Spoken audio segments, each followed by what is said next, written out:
2021년도 부활절입니다. 2020년도 부활절을 우리가 맞이하고 하나님께 감사하고 예배드렸던 그 시간으로부터 1년이 지났습니다.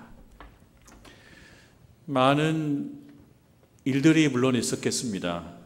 그런데 4월이 되고 부활절에 즈음하니까 어김없이 봄꽃이 피었습니다. 어김없습니다.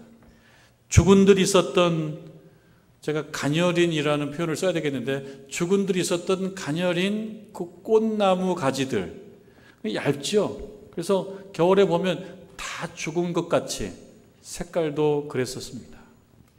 그런데 그 죽은 듯한 겨우내를 거쳐왔던 가지들이 그 부분에 작은 꽃몽우리가 이렇게 생기더니만 성질 급한 꽃부터 나오기 시작합니다. 그래서 그새 다 피어버렸습니다. 어제 이제 비가 와서 많이 꽃잎들이 떨어지긴 했습니다만, 그래도 봄이 되고 4월이 되니 또 부활절의 즈음하니 어김없이 봄꽃이 피었습니다. 저는 생각해 봤습니다. 부활이라고 하는 말이 우리가 늘 들어서 익숙한 것 같지만 매우 낯선 것일 수밖에 없어요. 왜냐하면 우리는 다 살아있기 때문에 부활을 겪은 사람이 없어요. 부활을 늘 들어서 알 것 같은데 잘 몰라요, 사실은. 생각해 보면. 그래서 매년 봄이 되면 이렇게 봄꽃이 피는 것을 보면서 이런 생각을 해봅니다. 부활 교과서가 있다면 부활 교과서의 매우 한 페이지에 나오는 매우 좋은 예화이다. 뭐가? 봄꽃이. 봄꽃은 죽은 것 같았는데 다시 봄이 되니 새로움을 표현하는 거예요. 새로움을 드러내는 것입니다. 그래서 우리 잠시 멈춰서 새롭게 피는 그 꽃을 보면서 묵상하는 겁니다. 무엇을요? 부활을 묵상하는 겁니다. 그러기 전까지는 부활이라고 하는 매우 일반적인 그러한 표현인데 참 어려운 그 말을 잘 알 수가 없어요. 한번 멈춰서서 차분히 묵상해 보시기를 바랍니다.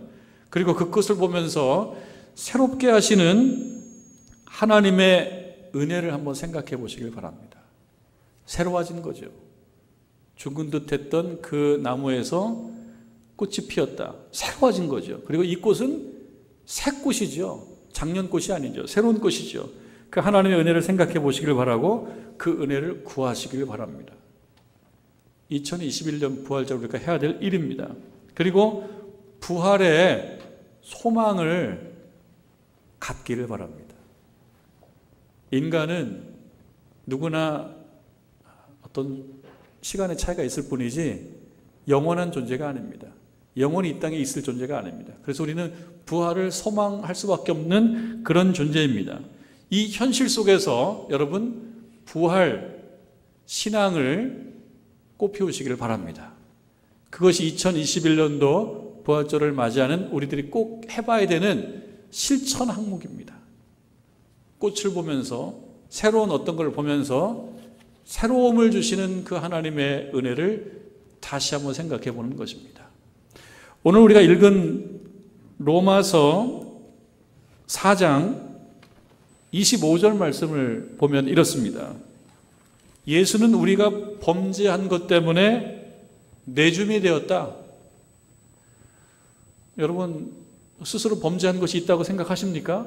특별히 생각나지 않는다. 그러나 여러분 그것은 우리들이 사는 하루, 한 주, 한 달을 생각해 보면 압니다. 얼마나 부족한 것이 많은지. 우리의 범죄한 것 때문에 내줌이 되었다. 하나님께서 천지를 창조하실 때 에덴 동산을 만드셨다고 하는 기사를 창세기를 통해서 보게 됩니다. 그리고 두 사람을 처음에 만드셨습니다. 아담과 하와입니다.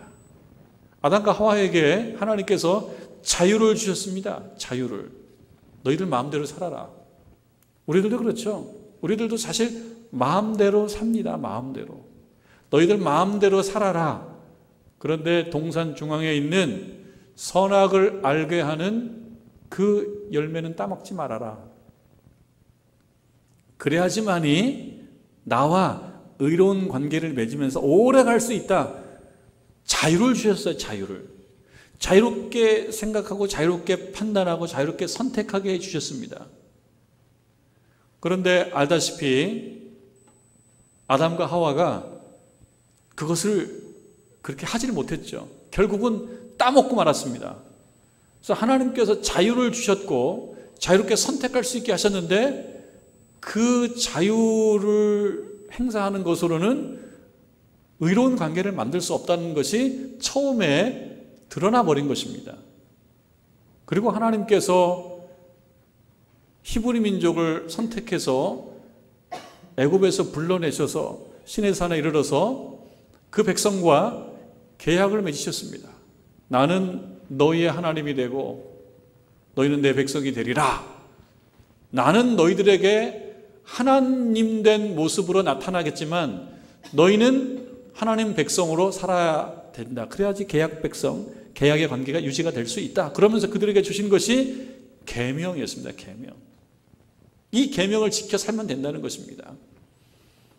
근데 이 계명을 지키는 데 실패했다라고 하는 것이 구약의 역사입니다. 예언자들이 계속 와서 그들에게 심판 메시지를 전할 수밖에 없었던 것은 그들이 그 계명을 잘 실천할 수 없었기 때문입니다. 두 가지 예에서 보게 되면 이것이 우리들의 모습이라는 것을 알게 됩니다. 우리들이 자유를 선물로 받았는데 이 자유를 내 맘대로 행사하면서 결국 의로움에 도달할 수 있는 존재가 못 되는구나 라고 하는 사실을 깨닫는 것이 우리의 모습입니다.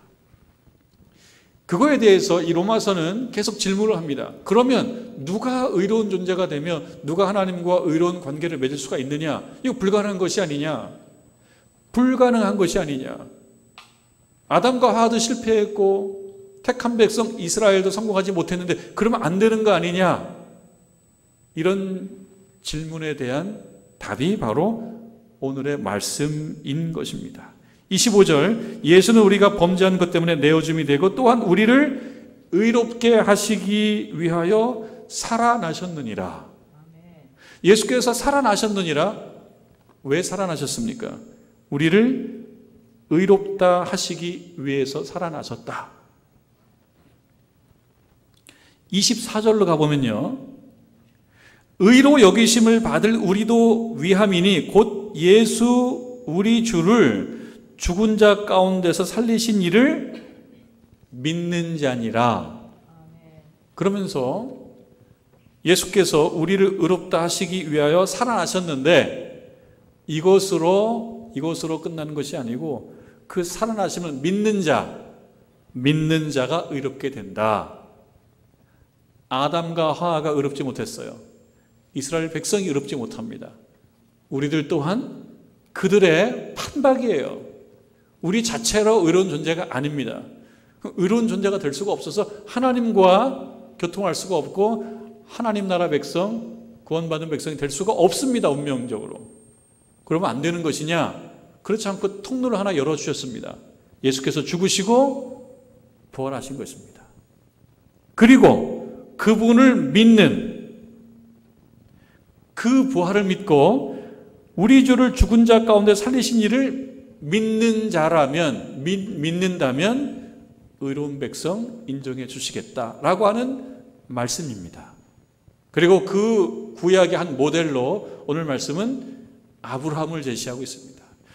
여러분 4장 17절 말씀 보게 되면 기록된 바 내가 너를 많은 민족의 조상으로 세웠다 하심과 같으니 그가 믿은 바, 아브라함이 믿은 바. 아브라함은 무엇을 믿었는가? 하나님은 죽은 자를 살리시며 없는 것을 있는 것으로 부르시는 이시다. 이 사실을 믿었기에 그 믿음을 보고 그를 의롭다 칭해 주셨다라고 하는 것입니다.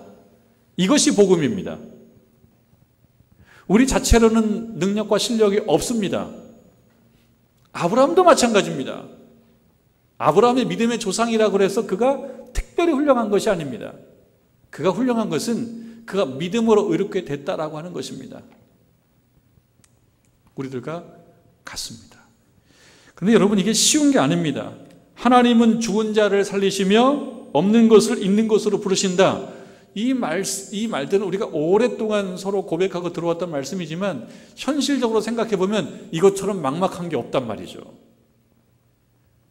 여러분, 복음은 단순하고 원색적이어서 인간적 지식과 지혜가 있다라고 해서 이 말씀이 턱 믿어지는 것이 아닙니다. 그럼 주변에서 이런 단순하고 원색적인 복음의 예를 찾아볼 수가 있겠습니까? 제가 특별 새벽기도 기간 동안에 짧게 한 이야기를 드린 적이 있습니다. 제가 얼마 전에 치과를 한번 갔었는데 그 치과 의사 원장님께서 저에게 하는 말, 서로 이제 신자라는 걸 서로 알았어요.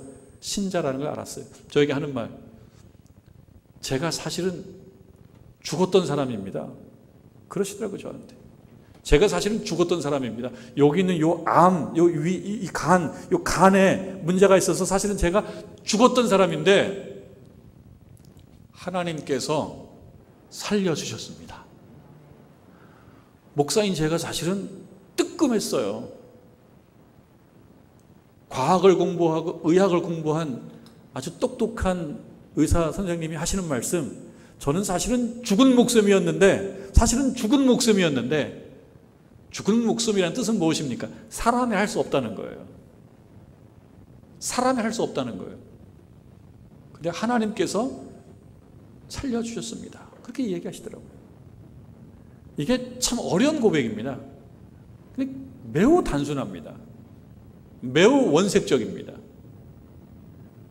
여러분, 우리가 태어나서 지금까지 살아오면서 하나님께서 나를 지켜주셨다라고 그렇게 고백할 만한 특별한 사건들이 있으십니까? 우리가 한번 정직하게 생각해 보면 이래요. 좋은 일이 생기고 일이 잘 풀리고 뭔가 원하는 목표가 막 달성되고 그럴 때는 어떤 생각이 드냐면, 그래, 내가 누릴만 하지. 참 힘들었지 그동안. 내 젊은 시절, 살아온 시절을 생각해 보면 참 힘들게 살아왔지. 누릴만 하지. 이 정도쯤은 누릴만 하지. 내가 지금 괜찮다라고 하는 거에 대한 그 어떤 공이 어디로 가는 거예요? 나한테 오는 거예요. 뭐 이해할 만합니다. 여러분, 지금까지 오시느라고 얼마나 힘드셨습니까? 여기까지 살아오시느라고 얼마나 힘드셨습니까? 얼마나 많이 울었으며, 얼마나 많이 아파했으며, 얼마나 많이 견뎌왔습니까?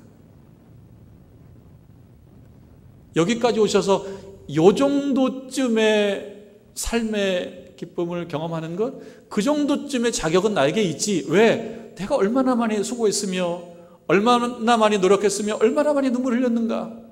그 정도쯤은 누릴 자격이 있지. 내가 그 정도쯤 살아왔지. 그러면서 그 정도쯤 사는 거에 대한 공을 나한테 돌려요. 근데 사실 원하는 거 무엇입니까? 그때 하나님께 돌리라는 거예요. 그때 그 공을 하나님께 돌리라는 거예요. 그게 단순한 믿음이고 단순한 신앙이에요. 원색적 복음이에요. 우리가 일이 어렵고 안 될 때가 있어요. 재난을 겪을 때가 있어요. 힘들 때가 있어요. 그때는 하나님을 바라봅니다. 하나님 왜 그러시냐고. 이렇게 하나님을 바라봅니다. 근데 여러분, 공평하게 우리가 이런 정도의 기쁨을 경험하고 살 수 있는 것도 하나님 때문이에요. 우리가 지금 고난을 겪고 어려움이 있는 것이 하나님께서 우리에게 주신 고난이라면 우리에게 주신 복도 하나님이 주신 것이다. 그렇게 고백할 수 있으면 좋겠다. 아멘. 여러분, 아브라함이 18절에 보면요, 바랄 수 없는 중에 바라고 믿었다고 합니다. 이거 어렵죠. 인생 살면서 바랄 수 없는 중이라면 포기하고 말아요. 포기합니다. 바랄 수 없는 중에 바라고 믿었다, 그렇게 얘기합니다. 19절로 오게 되면요, 그가 백세나 되어 자기 몸이 죽은 것 같고 100세나 되어서 자기 몸이 죽은 것 같았대요. 사라의 태가 죽은 것 같음을 알고도 모르는 게 아니에요. 죽은 거죠. 자기 몸이 죽은 거고 사라의 태도 죽은 거예요. 이거를 알아요. 그러면요, 그럼 포기하는 거예요. 그러면 포기하는 것이 맞아요. 죽은 거니까요. 그런데 아브라함이 믿음이 약해지지 않았다 그렇게 얘기합니다. 이거 힘든 거 알지만 믿음이 약해지지 않았다. 여기에 아브라함이 의롭다 인정받은 비결이 있다는 겁니다. 우리들로서는 안 되는 거예요. 우리가 볼 때는 안 되는 문제들이 있어요. 힘든 문제들이 있어요. 어려운 문제들이 있어요.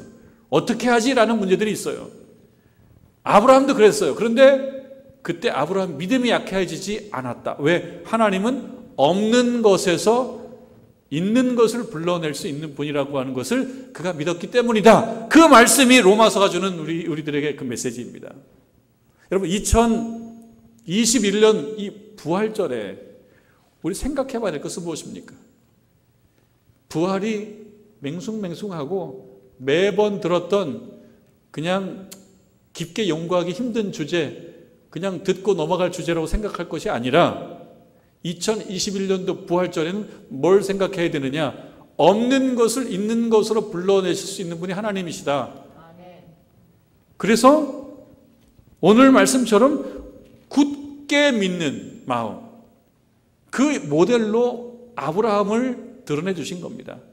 아브라함이요, 우리보다 실력이 출중하고 유능하고 그런 측면을 강조하는 것이 아니고요, 그냥 하나님을 믿었다라고 하는 것만 강조하는 거예요. 그리고 그 모든 결과는 하나님이 주신 것이다 라고 하는 것을 강조하기 위해서 등장한 인물이 아브라함입니다. 그거는 아브라함에게만 해당되는 것이 아니고 23절 말씀에 의하면 그에게 의로 여겨졌다 기록된 것은 아브라함만 위한 것이 아니다. 의로 여기심을 받을 우리도 위함이다. 여기에 우리에게 따라가야 될 것은 무엇입니까? 하나님께서는 없는 것에서 있는 것을 불러내실 수 있는 분이니 2021년 살아갈 때 어려운 일, 힘든 일, 고생스러운 일, 막막한 일 많이 있겠지만 그때마다 없는 것에서 있는 것을 해줄 수 있는 그 하나님을 믿고 믿음으로 나아간다면 여러분들이 아직은 살만한 이유를 발견할 수 있을 것이다. 그 말씀을 주시는 것입니다. 우리 170장 불렀는데 171장 찬송에 보면 살아계신 주라는 찬송이 있는데 이 후렴 부분을 직역하면 이렇답니다. 주님이 살아계시기에 나는 내일을 맞을 수가 있네. 내일을 맞기 힘들어요. 내일을 맞을 만한 이유가 없을 때가 많아요. 그런데 주께서 살아계시기 때문에 내가 내일을 맞이할 수 있네. 주님이 살아계시기에 모든 두려움 사라지네. 주님이 미래를 쥐고 계심을 믿기에 또 그분이 살아계시기에 인생은 살 가치가 있네. 이렇게 직역으로 옮길 수 있다고 합니다. 여러분, 우리 주님 살아계시기에 여러분 내일을 맞이할 수 있기를 바랍니다. 그리고 우리 주께서 미래를 쥐고 계심을 믿기 때문에 또 그분이 살아계시기 때문에 여러분들 남은 인생을 살만하게 느끼실 수 있기를 주님의 이름으로 축원합니다.